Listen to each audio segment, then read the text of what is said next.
Okay, where were we? Probability. Okay, so that's basic probability. Now we're in an MDP. Fantastic. So this defines a probability distribution. So you're in S, you do A. What's the probability we end up in S prime? If you sum over all the different S primes, it has to equal 1. So it's a distribution over the S primes. Everybody get that? Yeah? Okay. There's a reward function. That's good. Now, what's the point? I haven't told you, like, what. So this is a state space. Here's the state you're in. This tells you where you might go to. This tells you what your costs are. This tells you how it all ends. What are we optimizing? It becomes an interesting question with MDPs. And there are a bunch of different things you might optimize. So sometimes people want to optimize what's called total reward, which is like, I've got 10 steps left to live, or 1 semester left to live, or whatever. I want to optimize my reward over the states that I will pass through. So, let's optimize over the next 10 steps. What's the reward I'm going to get in the next state I go to, the next state I go to, the next state I go for 10 steps, or however long your horizon is. That's called your planning horizon. And that's a complicated question to answer, I just want to point out, because we don't know quite where you're going. They're like depending on what the probability distribution is like, you could end up anywhere. So what we're really trying to optimize is the expected total reward. This weighted average for all 10-step trajectories, for all combinations of steps you could end up visiting, what this function here tells you the probability of going from here to here for whatever action you might decide to select. And now you can assign a probability to a particular trajectory, and then you know the reward you get for that trajectory. So now we can compute weighted reward, the expected total reward. Okay, so just figuring out how good a particular plan is a non-trivial exercise. Now, the problem with these is that oftentimes you want to live for more than 10 steps. I don't know about you, but I'd very much like to live for more than 10 steps. I'd like to live forever, personally. So oftentimes total reward becomes unbounded if you live forever. So people do things like, this is called discounting, where every future step gets discounted by an additional factor of gamma. So you get, for the next step, you get the full reward. But for the step after that, you get the reward times gamma, and gamma is usually less than 1. So it's like 0.99 or something like that.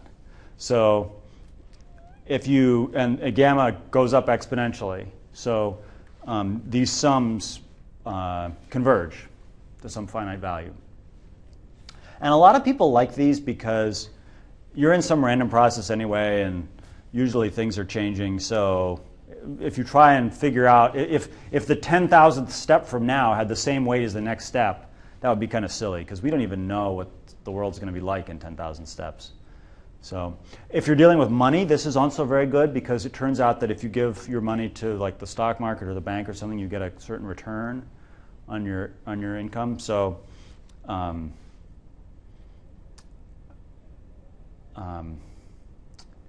this is sort of represents the opportunity cost.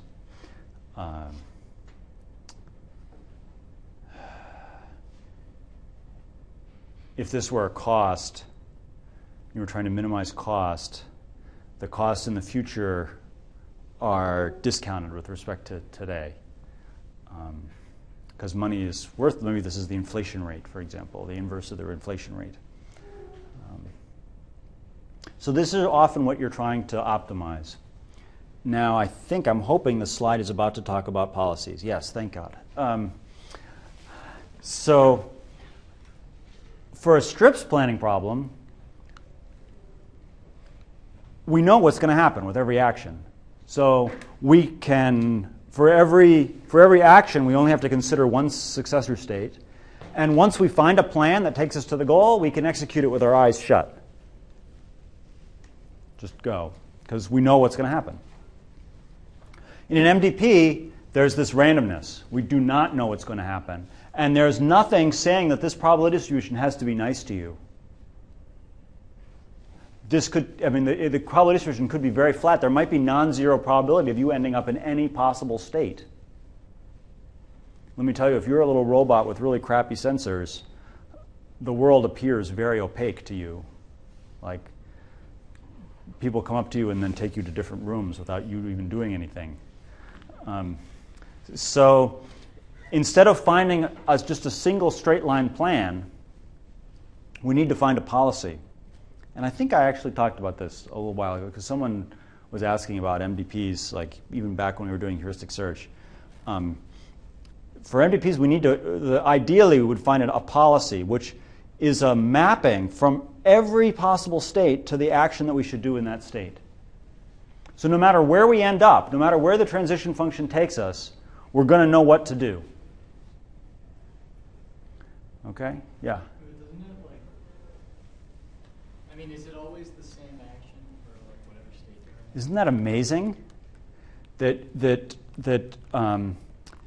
it turns out that because everything's Markov, doesn't really matter what happened up to now. We are where we are. You know, whenever you get depressed, you know, this is like this is the first day of the rest of your life kind of a situation here. Tomorrow's the first day of the rest of your life after today. That's true. So, I mean, yeah, if you ever find yourself like outside the Stonehouse Bakery, the action to take is go inside and buy an apple fritter. It's like very obvious what to do.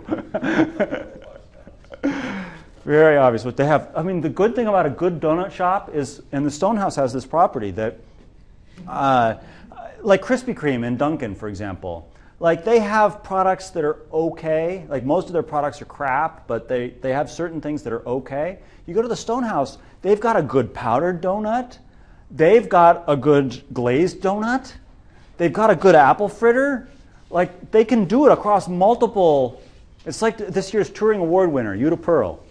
Right? He didn't just revolutionize heuristic search. He also revolutionized probabilistic reasoning, and he revolutionized the philosophy of science with his work on causation. Like, he didn't just hit in one place. Contributions across a broad array. That's what the Stonehouse Bakery has. Okay, so policy. So now the objection I thought you were going to raise is that there may be certain states that are not reachable from the initial state. If someone gives me an MDP and I don't even know where the start state is, of course I'm going to need to have to find a policy from any state. But as I always like to say, I don't have to plan for the situation where I'm a 3-year-old in China. Like, that's just not a reachable state from where I am now as far as I know. So some people don't find complete policies. There are some algorithms that only compute policies for the reachable portion of the state space.